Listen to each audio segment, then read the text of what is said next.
اللہ صلی اللہ علیہ وسلم نے ارشاد فرمایا کہ پچھلی امتوں میں عیسائیوں کا زمانہ تھا اور عیسائی مذہب اس وقت برحق تھا، تو آپ صلی اللہ علیہ وسلم نے فرمایا کہ ایک بادشاہ کا، یعنی حدیث کا پورا میں مفہوم بیان کر رہا ہوں، ایک بادشاہ تھا، اس کے پاس ایک جادوگر تھا۔ تو یہ بادشاہ لوگوں کو الو بناتے رہتے ہیں، جادو وادو دکھا دکھا کے لوگوں کو عقیدت رہے۔ تو وہ جادوگر جب بوڑھا ہو گیا تو اس جادوگر نے بادشاہ سے کہا کہ میں مرنے والا ہوں، تو کوئی ایسا نوجوان ہو جس کو میں یہ جادو سکھا دوں تاکہ وہ تمہارے کام آ سکے، تو کوئی نوجوان ہو تاکہ ذرا لمبی عمر ہو، تمہاری خدمت کر سکے گا۔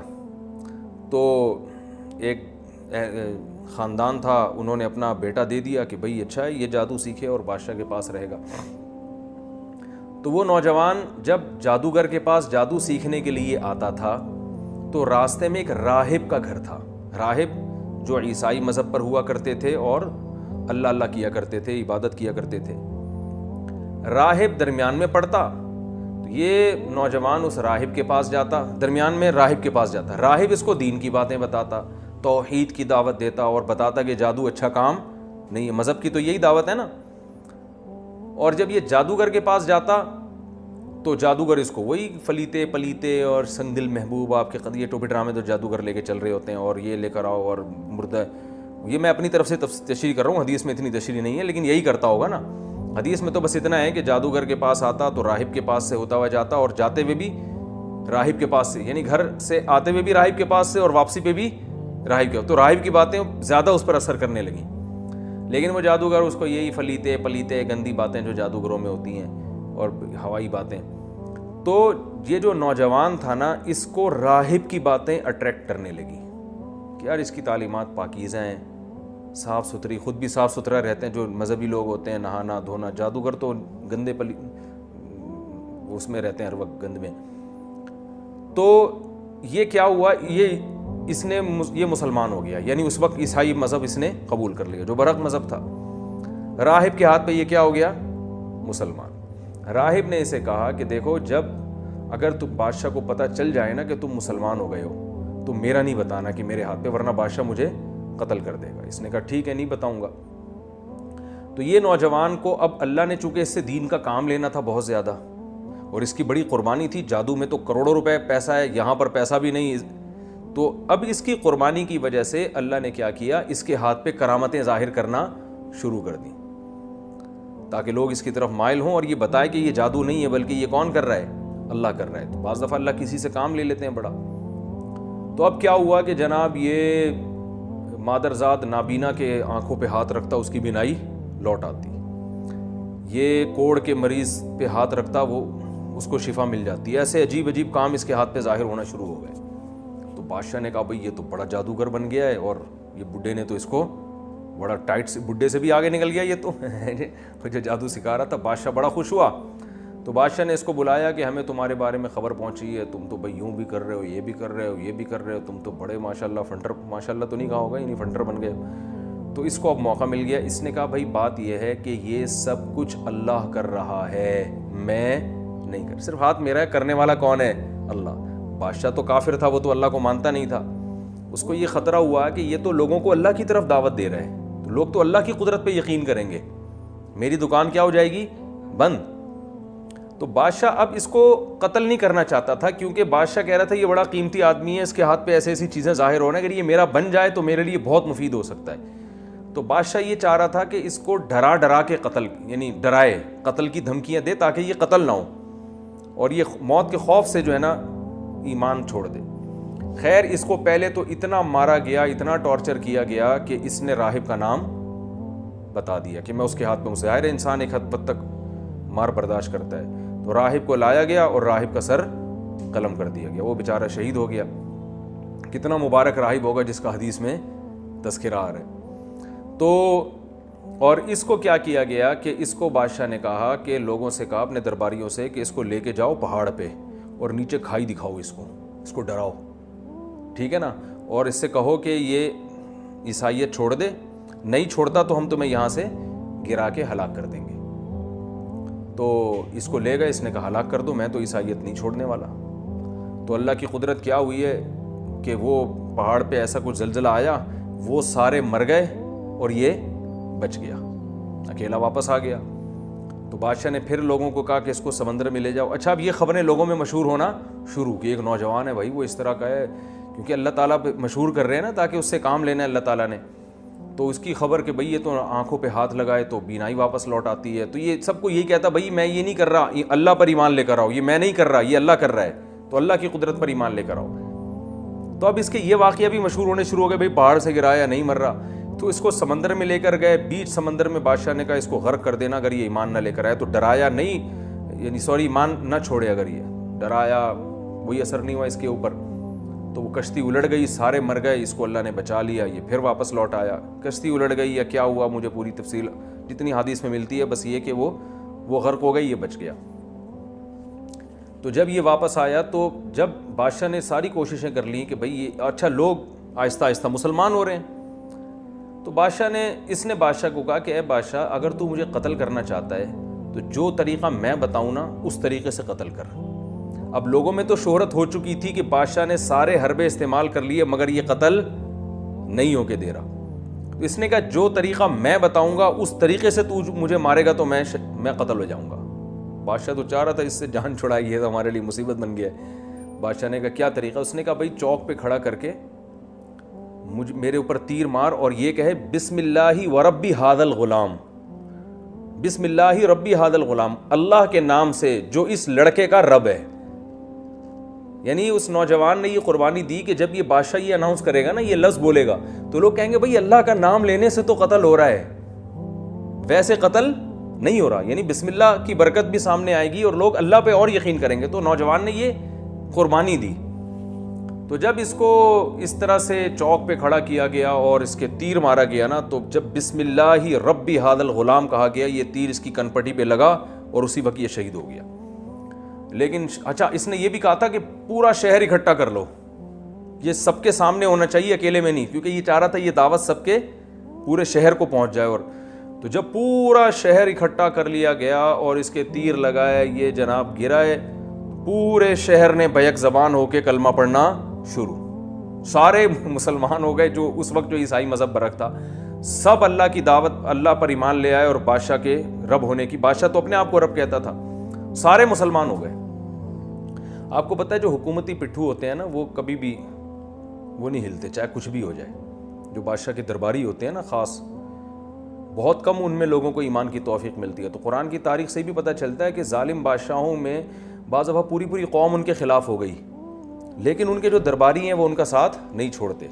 تو ایسا ہی ہوا کہ پوری قوم مسلمان ہو گئی, لیکن جو بادشاہ کے درباری تھے اس کے خاص لوگ تھے جو ہر وقت بادشاہ کے ساتھ رہتے تھے, وہ بادشاہ کے ساتھ تھے. تو بادشاہ نے یہ کہا کہ بھائی یہ تو پوری قوم ہمارا دین چھوڑ دیا اس نے اور مجھے خدا ماننے سے انکار کر دیا ہے.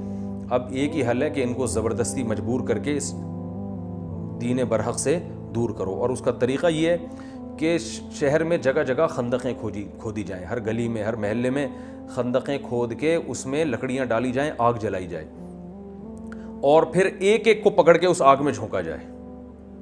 تو جو اس آگ کو دیکھ کے ڈر جائے اور کہے کہ میں اپنا دین چھوڑتا ہوں تو اس کو تو بچا لو, باقی سب کو کیا کر دو, آگ میں ڈال دو. تو یہ وہ خندقیں تھیں. تو ایک ایک کو پکڑ کے ڈالا گیا. صحیح حدیث میں آتا ہے آپ صلی اللہ علیہ وسلم نے ارشاد فرمایا کہ 3 بچے ہیں جو ماں کی گود میں بولے ہیں. ایک تو حضرت عیسیٰ علیہ السلام ماں کی گود میں بولے تھے, اور ایک وہ جس پر وہ ایک بزرگ تھے نماز پڑھ رہے تھے تو ان کی ماں نے ان کو پکارا تو وہ پریشان ہو گئے کہ ایک طرف ماں ہے اور ایک طرف نماز ہے. تو آزمائش میں آ گئے نا, اللہ میں نماز توڑ کے جواب دوں تو تیرا حق ضائع ہوتا ہے اور ماں کو نماز نہ توڑوں تو ماں کا حق. تو اسی کشمکش میں تھے کہ ماں نے بد دعا دے دی کہ اللہ کرے تجھ پر کوئی تہمت لگے. تو یہی ہوا کہ وہ پھر کسی چرواہے نے کسی عورت کے ساتھ زنا کیا, بچہ پیدا ہوا. تو وہ عورت شادی شدہ تھی نہیں, لوگوں نے پوچھا بچہ کس کا ہے, تو اس عورت نے جان چھڑانے کے لیے اس راہب پہ ڈال دیا. بیچارہ نے, ایک بزرگ اپنے جھونپڑی میں اپنی عبادت کیا کرتا تھا, اس پہ جھوٹا الزام ڈال دیا. لوگوں نے پکڑ کے مارا اس کو اور اس کے وہ عبادت خانہ گرا دیا. تو اللہ تعالیٰ نے اب اس پر رحم کیا تو جو ہے نا ماں کی گود میں بچہ بولا کہ میرا جو ہے نا اس کے پانی سے اللہ نے مجھے پیدا نہیں کیا بلکہ مجھے فلاں کے پانی سے اللہ نے پیدا کیا, وہ چرواہے سے.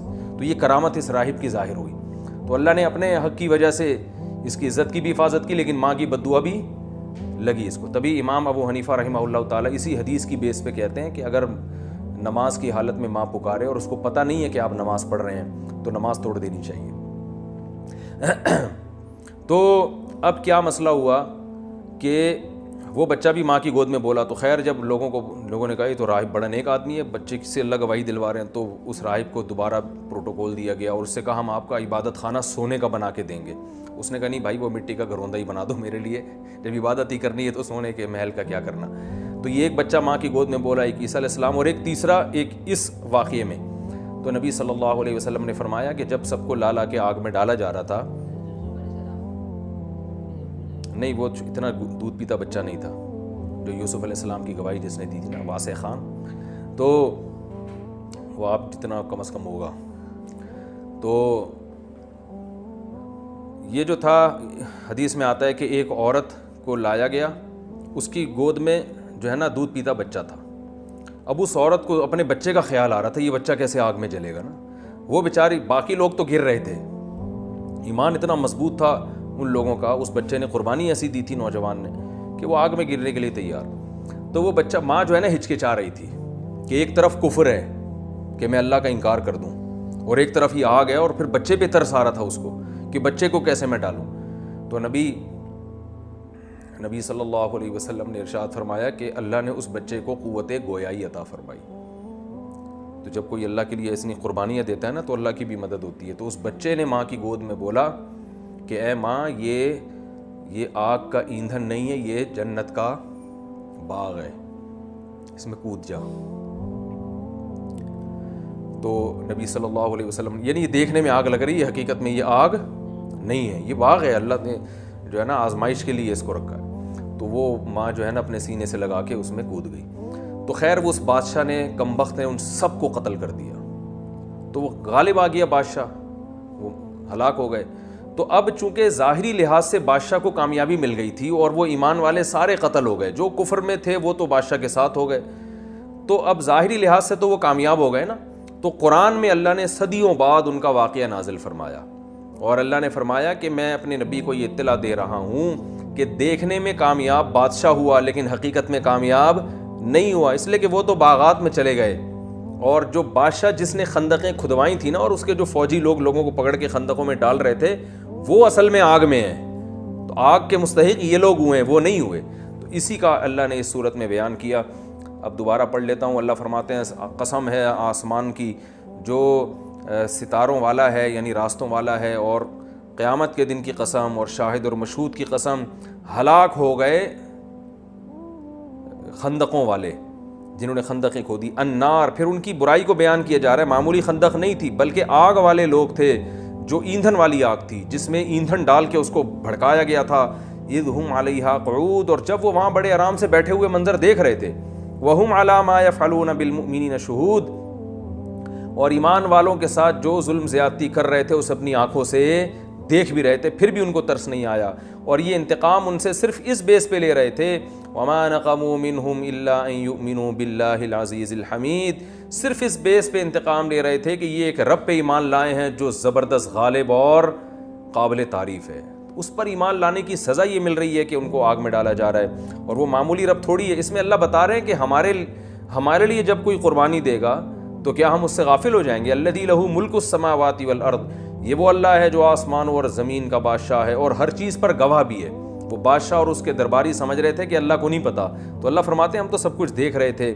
پھر اللہ نے فرمایا ان الذین فتنوا المؤمنین، وہ لوگ جنہوں نے مومنین کو فتنے میں ڈالا، آزمائش میں ڈالا، اور مومن عورتوں کو، پھر ان میں سے کسی نے توبہ اگر نہیں کی تو ان کے لیے جہنم کا عذاب ہے اور آگ والا عذاب ہے.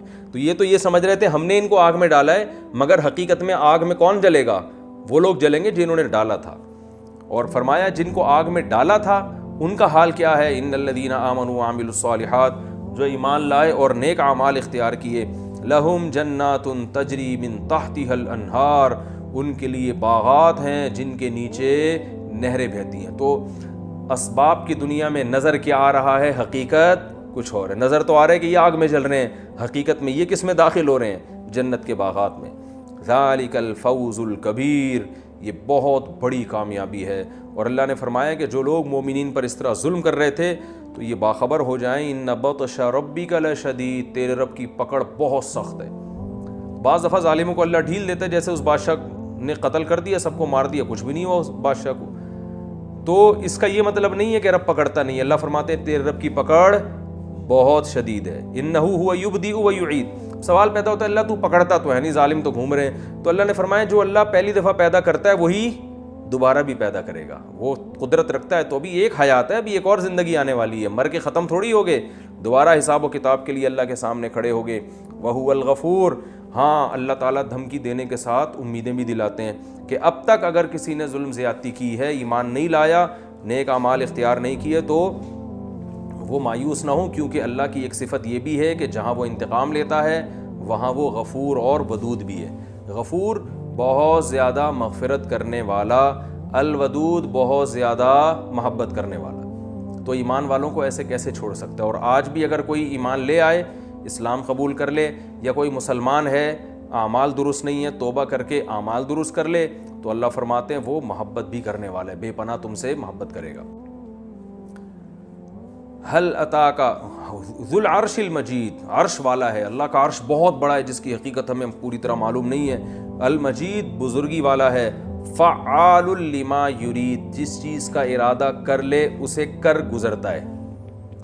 تو اتنے طاقتور بادشاہ سے جو ہے دشمنی لینا یا اس سے اس کی مخالفت کرنا عقل مندی کا کام نہیں ہے۔ فرمایا اگر تمہیں یقین نہیں آتا اللہ کی طاقت کا کہ اللہ جس چیز کا ارادہ کر لے وہ کر گزرتا ہے، تو اللہ فرماتے ہیں حل اتاک حدیث الجنود، لشکر والوں کی خبر پہنچی ہے تمہیں؟ جیسے ہم کسی کو بتا رہے ہوتے ہیں نا، بھائی میں بڑا طاقتور ہوں، اگلا مان نہیں رہا تو آپ کہیں جا کے ذرا پوچھو وہ فلاں پہلوان کا کیا حال ہوا تھا، میرے ساتھ رنگ میں اکھاڑے میں آیا تھا، کیسا پٹخا تھا۔ ایسا ہی ہوتا ہے نا، تو اللہ بھی بتا رہے ہیں یقین نہیں آتا نا کہ میں جو سوچتا ہوں کر گزرتا ہوں، تو تمہیں اگر یقین نہیں آتا تو لشکر والوں کی خبر پہنچی؟ نہیں پہنچی تو ہم بتاتے ہیں فرعون اور سمود یہ ہیں لشکر والے، ان سے پوچھو، ان کی سلطنت کے کھونٹے زمین میں گڑ گئے تھے۔ تو اللہ فرماتے ہیں ہم نے ارادہ کیا وَنُرِيدُ أَن نَّمُنَّ، سورہ قصص میں اللہ نے بیان کیا أَن نَّمُنَّ عَلَى الَّذِينَ اسْتُضْعِفُوا فِي الْأَرْضِ، بنی اسرائیل جو ظلم کی چکی میں پس رہے تھے، ان کے مرد قتل ہو رہے تھے، آخرت کو سامنے رکھنا چاہیے۔ اس سے جو ہمیں مین سبق ملتا ہے آخرت کو سامنے رکھنا چاہیے۔ وہ اگر صحیح چل رہی ہے تو غموں میں بھی آپ کامیاب، وہ اگر ٹھیک نہیں چل رہی تو خوشیوں میں بھی آپ ناکام ہیں۔ تو یہ بنیادی اور اس میں ظلم کی بھی جو ہے وہ برائی بیان ہوئی ہے کہ ظالم اترائے نہیں اور مظلوم پہ ظلم کر کے، دیکھو برما میں کیا ظلم ہوا، روہنگیان میں کیسے مسلمانوں کو جلایا گیا، کیسے ان کو مارا گیا۔ تو جو مارنے والے ہیں وہ دندناتے پھر رہے ہیں، تو بھائی دنیا کی پکڑ سے بچ سکتے ہو، آخرت میں نہیں بچو گے۔